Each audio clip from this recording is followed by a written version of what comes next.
رمضان المبارک کیسے گزاریں؟ انسان کو دنیا و آخرت میں جس چیز کی سب سے زیادہ ضرورت ہے وہ اللہ تعالیٰ کی رحمت ہے۔ رحمت الہی ہو تو ظاہری اسباب دستیاب نہ ہونے کے باوجود انسان دونوں جہانوں میں سعادت پاتا ہے۔ صحابہ کرام رضی اللہ تعالی عنہم اس کی بہترین مثال ہے۔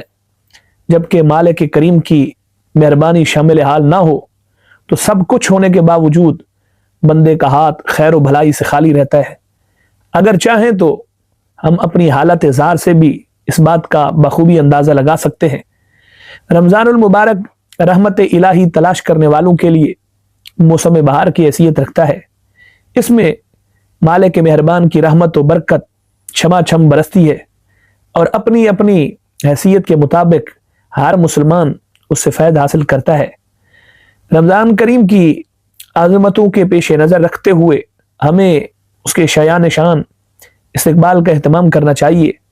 وہ یہ ہے کہ ہم ذہنی اور عملی طور پر تیار ہوں کہ ہم نے اس مبارک مہینے میں رب کریم کو راضی کرنا ہے اور اس کی زیادہ سے زیادہ رحمت حاصل کرنی ہے۔ اس حوالے سے چند اہم نکات یہ ہیں۔ ماہ رحمت میں رحمت الہی حاصل کرنے کا ایک اہم ذریعہ قرآن حکیم سے پختہ تعلق بھی ہے۔ قرآن پاک رب کریم کی خاص رحمت ہے۔ اس کی تلاوت بھی ذریعہ رحمت ہے، سماعت بھی باعث رحمت ہے، پڑھنا پڑھانا بھی سبب رحمت ہے، غور و تدبر بھی وسیلہ رحمت ہے، اور اس پر عمل کرنا تو رحمت ہی رحمت ہے۔ چنانچہ ہمیں چاہیے کہ ماہ رحمت میں کسی صحیح العقیدہ قاری صاحب سے قرآن مجید کا درست تلفظ سیکھیں۔ نمبر 2، ذوق شوق کے ساتھ کثرت سے اس کی تلاوت کریں۔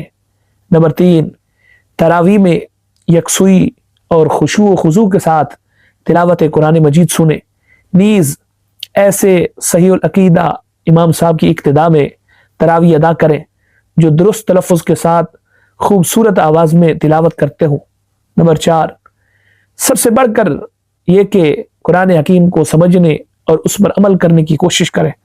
اس کے لیے روزانہ قرآن کریم کا کچھ نہ کچھ حصہ ترجمہ و تفسیر کے ساتھ پڑھنے کی عادت بنائیں۔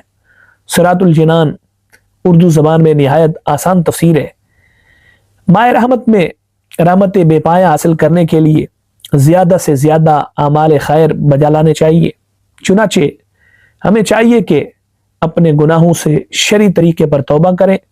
توبہ میں یہ بات شامل ہے کہ جن فرض عبادات میں سستی ہوئی ان کی قضا کا اہتمام کریں اور بندوں کے حقوق کا حساب بھی صاف کریں، یعنی ادا کریں یا معاف کروا لیں۔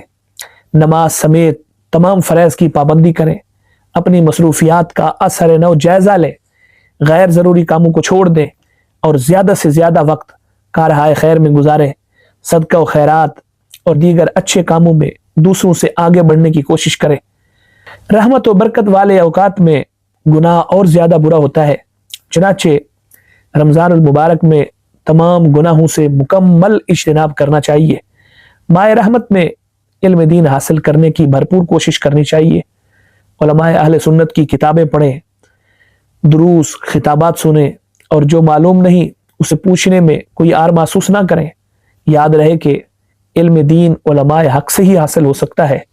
اینکرز اور دیگر پروفیشنل لوگ خود علم دین سے بے بہرا ہوتے ہیں۔